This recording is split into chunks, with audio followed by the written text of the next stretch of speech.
Hello, this is Tim Carter for Live for Guitar, and today I'm going to give a brief tutorial on how to get a glitch or stutter effect on your guitar tracks. I've started by importing a song section into my DAW. Now, the DAW that I'm going to be using is Sonar X1 Producer. You will want to make sure that the instrument that you wish to have affected or glitched is completely isolated, although this will probably be the case anyway if you're affecting the track before the final mix. So, I've isolated my guitar track here on track 1. The bass and drums are beneath the guitar track here. Just below the guitar track, I've inserted a blank audio track.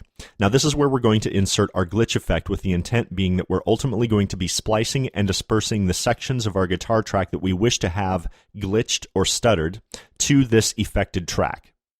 The plugin that we're going to be using is a free plugin called dBlue Glitch. I will provide a link to download the plugin in the description box and also on the written review for liveforguitar.com.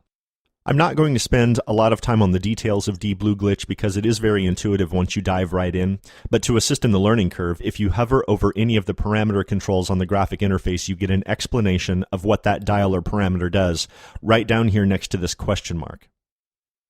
To begin getting used to how dBlue Glitch can affect your sound, you can default to the randomize option.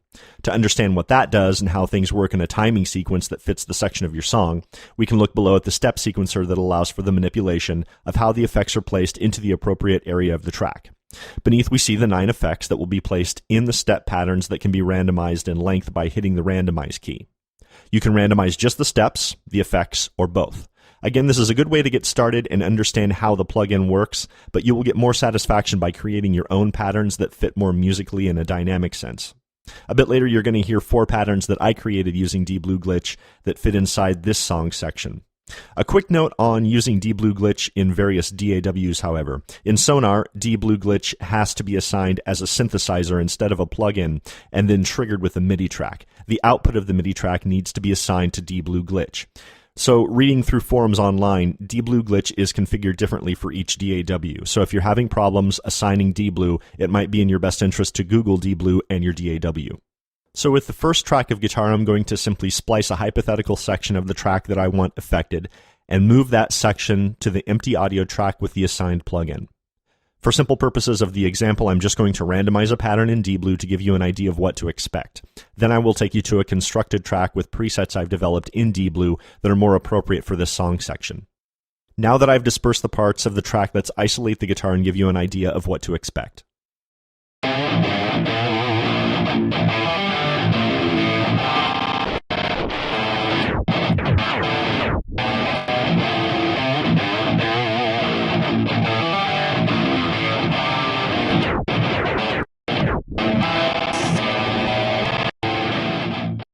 Okay, with my final track, I have chopped and dispersed 4 sections I wish to have affected.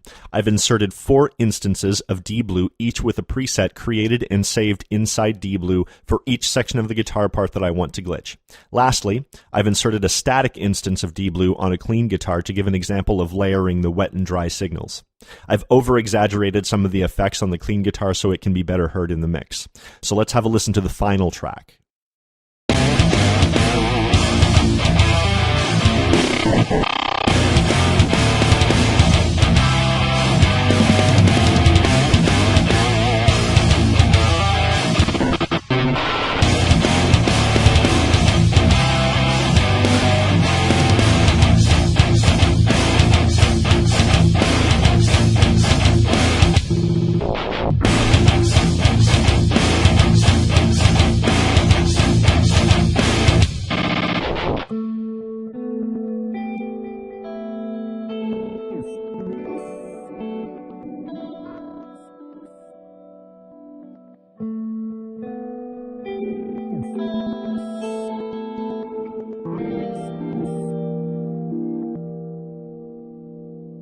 So that's a basic look into getting a glitch effect into your tracks.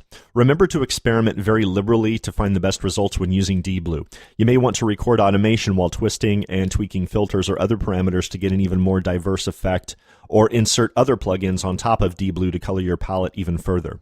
The key, of course, is to find something musical and interesting while still maintaining a sense of cohesiveness in the song.